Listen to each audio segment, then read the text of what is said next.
Royal Challengers Bengaluru ಈ ಹೆಸರೇ ಒಂದು ಬ್ರ್ಯಾಂಡ್. ಬೇರೆ ಯಾವ ಐಪಿಎಲ್ ತಂಡಕ್ಕೂ ಇರದ ಅಭಿಮಾನಿಗಳ ಬಳಗ ಆರ್ಸಿಬಿಗಿದೆ. ಕೇವಲ ಅಭಿಮಾನಿಗಳು ಮಾತ್ರವಲ್ಲ, ಅನೇಕ ಮಂದಿ ಕ್ರಿಕೆಟಿಗರು ಕೂಡ ತಾವು ಆರ್ಸಿಬಿ ಫ್ಯಾನ್ಸ್ ಆಗಿದ್ದು ಆರ್ಸಿಬಿಯ ಭಾಗ ಆಗಬೇಕು, ಆರ್ಸಿಬಿಯಲ್ಲಿ ಆಟಗಾರನಾಗಿ ಆಡಬೇಕು ಎಂಬ ಆಸೆಯನ್ನು ಹೇಳಿಕೊಂಡಿದ್ದಾರೆ. ಇದೀಗ universal baby boss run mission 15 ವರ್ಷದ ವೈಭವ್ ಸೂರ್ಯವಂಶಿ ಆರ್ಸಿಬಿ ಮತ್ತು ವಿರಾಟ್ ಕೊಹ್ಲಿ ಅವರ ಬಗ್ಗೆ ಮನಸ್ಸು ಬಿಚ್ಚಿ ಮಾತನಾಡಿದ್ದು, ತಾವು ಕೊಹ್ಲಿ ಅವರನ್ನ ಭೇಟಿಯಾದಾಗ ಆದ ಅನುಭವವನ್ನು ಹಂಚಿಕೊಂಡಿದ್ದಾರೆ. ಹೌದು, ಮೇ 31ರಂದು ಅಹಮದಾಬಾದ್ನ ನರೇಂದ್ರ ಮೋದಿ ಸ್ಟೇಡಿಯಂನಲ್ಲಿ ನಡೆದ ಫೈನಲ್ ಪಂದ್ಯದ ಬಳಿಕ ಮೈದಾನದಲ್ಲೇ ವಿರಾಟ್ ಕೊಹ್ಲಿ ಅವರ ಜೊತೆಗೆ ವೈಭವ್ ಮಾತನಾಡಿದ್ದು, ಇವರಿಬ್ಬರ ಭೇಟಿ ಕ್ರಿಕೆಟ್ ಜಗತ್ತಿನಲ್ಲಿ ತೀವ್ರ ಕುತೂಹಲ ಕೆರಳಿಸಿತ್ತು.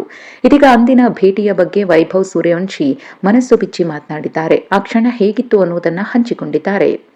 ರಾಜಸ್ಥಾನ ರಾಯಲ್ಸ್ ತಂಡದ ಮ್ಯಾನೇಜರ್ ರೋಮಿ ಬಿಂದರ್ ಅವರೊಂದಿಗೆ ಫ್ರಾಂಚೈಸಿಯ ಅಧಿಕೃತ ಸಾಮಾಜಿಕ ಮಾಧ್ಯಮದಲ್ಲಿ ನಡೆದ ಸಂದರ್ಶನದಲ್ಲಿ ಮಾತನಾಡಿದ ಸೂರ್ಯವಂಶಿ, ನಿಜ ಹೇಳಬೇಕಂದ್ರೆ ವಿರಾಟ್ ಭಾಯ್ ನನ್ನ ಹೆಗಲ ಮೇಲೆ ಆ ರೀತಿ ಕೈ ಹಾಕಿದಾಗ ನಾನು ಶಾಕ್ ಆದೆ. ನಾನು ಹಿಂದೆ ಆರ್ಸಿಬಿಯ ಫ್ಯಾನ್ ಆಗಿದ್ದೆ, ಹಾಗೆ ವಿರಾಟ್ ಕೊಹ್ಲಿ ಅವರ ಅತಿ ದೊಡ್ಡ ಅಭಿಮಾನಿ ನಾನು. ಅಂದು ಅವರು ನನ್ನೊಂದಿಗೆ ಮಾತನಾಡುತ್ತಿದ್ದಾಗ ನಾನು ನಿಜವಾಗಿಯೂ ಕನಸು ಕಾಣ್ತಿದ್ದೇನೇನೋ ಅನ್ಕೊಂಡೆ. ಅವರು ನನ್ನೊಂದಿಗೆ ಮಾತನಾಡಿದ ರೀತಿ ನೋಡಿದ್ರೆ ನಾನು ವಿರಾಟ್ ಕೊಹ್ಲಿ ಅವರೊಂದಿಗೆ ಮಾತನಾಡ್ತಿದ್ದೇನೆ ಅಂತ ಅನಿಸ್ಲೇ ಇಲ್ಲ. ಅವರೊಬ್ಬ ಹಿರಿಯ ಸಹೋದರನಂತೆ ಮಾತನಾಡಿದ್ರು.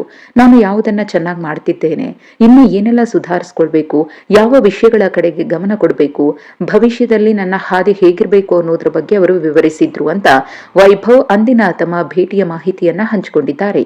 ಕೇವಲ ಈ ಮಾತುಗಳು ಮಾತ್ರವಲ್ಲದೆ ವಿರಾಟ್ ಕೊಹ್ಲಿ ಅವರ ಮೇಲಿನ ತಮ್ಮ ಅಭಿಮಾನವನ್ನ ಅನೇಕ ರೀತಿ ವೈಭವ್ ವ್ಯಕ್ತಪಡಿಸಿದ್ರು. ಹೌದು, ವಿರಾಟ್ ಕೊಹ್ಲಿ ಅವರು ವೈಭವ್ ಸೂರ್ಯವಂಶಿ ಕ್ಯಾಪ್ ಮೇಲೆ ಡಿಯರ್ ವೈಭವ್ ವೆಲ್ ಡನ್ ಅಂತ ಸೈನ್ ಮಾಡಿಕೊಟ್ಟಿದ್ರು. ತಮ್ಮ ಬಳಿ ಆರೆಂಜ್ ಕ್ಯಾಪ್ ಇಲ್ಲದೆ ಇದ್ದಾಗ ವಿರಾಟ್ ಕೊಹ್ಲಿ ಅವರು ಸೈನ್ ಮಾಡಿದ್ದ ಈ ಕ್ಯಾಪ್ ಅನ್ನೇ ಬಹುತೇಕ ಸಂದರ್ಭಗಳಲ್ಲಿ ವೈಭವ್ ಸೂರ್ಯವಂಶಿ ಹಾಕಿಕೊಳ್ತಿದ್ದೆ ಅಂತ ಹೇಳಿಕೊಂಡಿದ್ರು. ಇನ್ನು ಫೈನಲ್ ಮುಗಿದ ಮೇಲೆ ಆರ್ಸಿಬಿ ಕೂಡ ವಿರಾಟ್ ಮತ್ತು ವೈಭವ್ ಅವರ ಭೇಟಿಯ ವಿಡಿಯೋವನ್ನ ಹಂಚಿಕೊಂಡಿತ್ತು. ಕೊಹ್ಲಿ ಅವರು ಆ ಸಂದರ್ಭದಲ್ಲಿ ಸೂರ್ಯವಂಶಿಯವರ ಭಯವಿಲ್ಲದ ಆಟದ ಶೈಲಿಯನ್ನ ಹೊಗಳಿದ್ರು.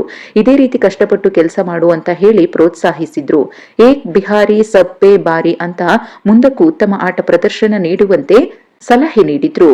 ಇನ್ನು ಈ ಹಿಂದೆ ವೈಭವ್ ಸೂರ್ಯವಂಶಿ ಕೂಡ ಆರ್ಸಿಬಿ ತಂಡದಲ್ಲಿ ತಮಗೆ ಅವಕಾಶ ಸಿಕ್ಕರೆ ಖಂಡಿತವಾಗಿಯೂ ಆರ್ಸಿಬಿಗಾಗಿ ಆಡುವುದಾಗಿ ಮತ್ತು ಆರ್ಸಿಬಿಗೆ ಸೇರುವ ಕನಸನ್ನ ಹೇಳಿಕೊಂಡಿದ್ರು.